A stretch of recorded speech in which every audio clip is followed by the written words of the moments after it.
what does the Old Testament say about ecology, and what should our relationship with nature be? Okay, well, briefly on this, if I come back to the point I made just a minute or two ago about human beings being created in the image of God, um,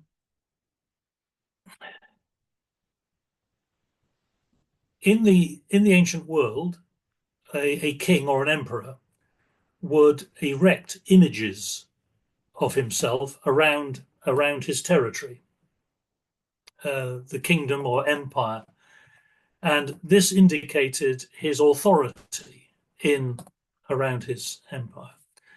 So when it says that human beings are created in the image of God, or as the image of God, I think it's referring to the function that human beings have within God's creation.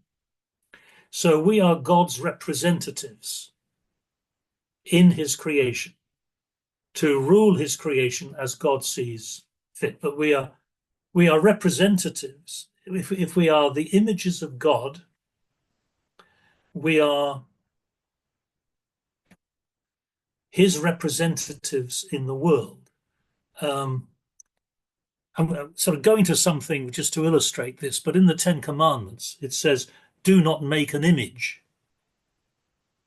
And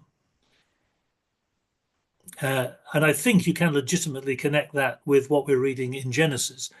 The reason I would say that God says, do not make an image, is that God already has an image. And the image is human beings. If people are to know about God in this world, through what means are they going to know about God? It is through those of us who have the function of being God's images.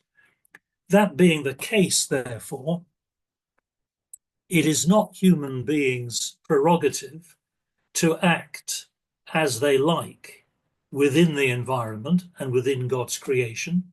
They are to act on behalf of the Creator within creation. And I think there are some significant ethical implications that arise from that. After the flood, as well, another passage in Genesis, after the flood, I didn't have time to go into this before, but the flood account is presented in Genesis not simply as a punishment, it's presented as an act of salvation, but even more importantly, as an act of recreation.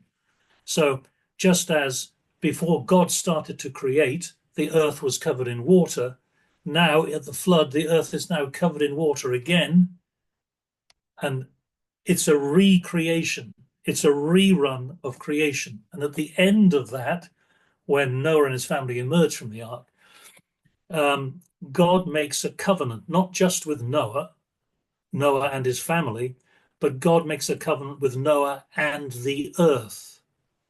So this shows that the earth has its own intrinsic value. It's not just something to be exploited by human beings.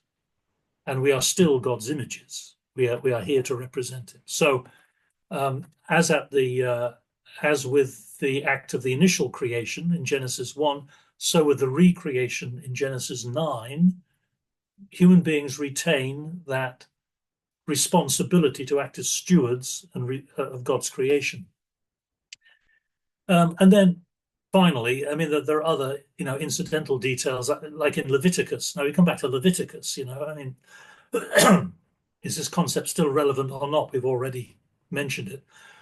But in Leviticus 25, you have the establishment of the sabbatical year, in which the concept of the sabbatical year is that it isn't just human beings that need to rest, but the land needs rest too. So again, there's a limit on how much human beings should exploit creation. It needs to rest as well. And then there are other smaller details, about showing respect for wildlife and so on. If you come across a bird sitting on a nest, do not take the mother and the eggs and so on, let the mother bird go free. It's not like kind of raping the environment. There are limitations on what you should do. So collectively, I think there is that. It's one of those aspects of the Bible where texts which don't seem to have much relevance to one generation take on new meaning for another generation because the context has changed. And in a new context, we read old texts anew because they say new things to us.